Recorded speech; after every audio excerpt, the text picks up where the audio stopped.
Hello students, welcome to our info education channel.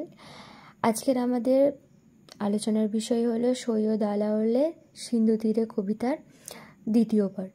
প্রথম পার্টে আমরা কবিতাটার বিষয়বস্তু, পূর্ব পরিচিতি এবং কবি পরিচিতির সম্পর্কে আলোচনা করেছি এবং আরও করেছি যে কবিতাটা লাইন বাই লাইন পড়েছি এবং ব্যাখ্যা করার চেষ্টা করেছি। তো আজকেও আমরা কি করব, যে লাইন বাই লাইন কবিতাটা পড়ব এবং ব্যাখ্যা করার চেষ্টা করব এবং যে কিছু কিছু শব্দ আছে সেই শব্দের অর্থগুলো আমরা এখানে জেনে নেব। চলো তাহলে শুরু করা যাক। দশম শ্রেণীর বিভিন্ন বিষয়ের সাজেশনস, নোটস, মক টেস্ট দিতে এবং ফার্স্ট, সেকেন্ড, থার্ড টার্মের কোশ্চেন পেপারের সাজেশন পাওয়ার জন্য আমাদের ওয়েবসাইট www.infoeducations.com অবশ্যই তোমরা ভিজিট করবে। এছাড়া বিভিন্ন সুযোগ সুবিধা ও তথ্য পাওয়ার জন্য তোমরা আমাদের বিভিন্ন social media channel, WhatsApp, Facebook, Telegram, Instagram এগুলোই জয়েন হতে পারো। ডেসক্রিপশানে লিংক দেওয়া আছে। তাছাড়া আমাদের যে ভিডিওগুলো ভালো লাগলে তোমরা বেশি বেশি করে লাইক করো, কমেন্ট করো। যে প্রশ্নগুলোর উত্তর আমরা তোমাদের কাছ থেকে চাইছি সেই প্রশ্নের উত্তরগুলো তোমরা অবশ্যই কমেন্ট করে জানাও আমাদেরকে।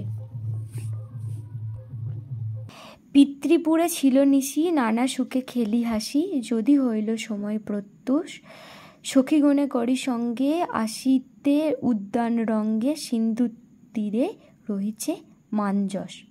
নিশি শব্দের অর্থ কি? রাত্রি। প্রত্যুষ শব্দের অর্থ হলো যে প্রভাত। রঙ্গে মানে তামাশা বা কৌতুক। মানযশ মানে ভেলা বা মান্দাস।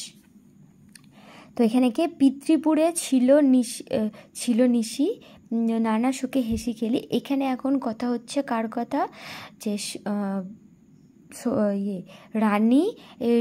রাজকন্যা পদ্মার কথা বলা হচ্ছে। রাজকন্যা পদ্মা তার বাবার কাছে রাত্রিতে হেসে খেলেছিল। পিতৃপুরে মানে বাবার বাড়িতে হেসে খেলেছিল। যখন ভোর হলো তখন তিনি তার সখীদেরকে নিয়ে বাগানে এসে দেখেন যে সিন্ধু তীরে একটা ভেলা বা মান্দাস দাঁড়িয়ে আছে। মনেতে কৌতুক বসি, তুড়িত গমনে আসি, দেখে চারি সখী চারিভীত। মনের মধ্যে কৌতুক বসে তার সখীদেরকে নিয়ে এসে দেখেন যে সেখানে হলো যে 4টে সখী আছে। মধ্যেতে যে কন্যাখানি রূপে অতি রম্ভাজনী, নিপাতিত চেতন রহিত। মাঝখানের যে কন্যাটা আছে মানে মেয়েটা আছে, সে একদম রূপে রম্ভার মতো। রম্ভা হলো যে স্বর্গের একজন অপ্সরা, যে হলো যে খুবই সুন্দর দেখতে। সেই রম্ভার সঙ্গে ওই মধ্যিখানের মহিলাটা অর্থাৎ রানী পদ্মাবতীর কথা এখানে বলা হয়েছে। নিপাতিত চেতন রহিত মানে তিনি অজ্ঞান হয়ে নিচেতে পড়ে আছেন। দেখিয়া রূপের কলা, বিস্মিত হইল বালা, অনুমিত করে নিজ চিতে। এখানে কি বালা মানে কন্যা, চিত মানে চিত্তে বা মনে। ইন্দ্র চাপে বিদ্যা ধরি, কিবা স্বর্গভ্রষ্ট করি, অচৈতন্য পড়িছে ভূমিতে। মানে কি, যে দেখলেন তার এই রূপ দেখে অন্যান্য যে কন্যারা আছে তারা অবাক হয়ে গেলেন এবং নিজের মনে ভাবতে লাগলেন এটা কি ইন্দ্রশাপে, মানে কি দেবরাজ ইন্দ্রের অভিশাপে, যে এই সুন্দরী কি দেবরাজ ইন্দ্রের অভিশাপে কিংবা স্বর্গভ্রষ্ট হয়ে অচৈতন্য হয়ে এই ভূমিতে এভাবে পড়ে আছে। বেকত দেখিয়া আঁকি তংস বসন সাক্ষী, বেথানিত হইছে কেশবেশ, বুঝি সমুদ্রের নাও, ভাঙিল প্রবল বাও, মোহিত পাইয়া সিন্ধু ক্লেশ। মানে এইসব সচক্ষে দেখে সখীদেরকে নিয়ে তিনি দেখে বেথানিত মানে কি এলোমেলো হয়ে, তিনি দেখলেন যে কি এটা এলোমেলো হয়ে, চুলগুলো এলোমেলো হয়ে পড়ে আছেন। বুঝি মনে হয় সমুদ্রে নাও মানে নৌকা, সমুদ্রের প্রবল ঝড়েতে নৌকা ভেঙে এরকম হয়ে পড়ে আছে।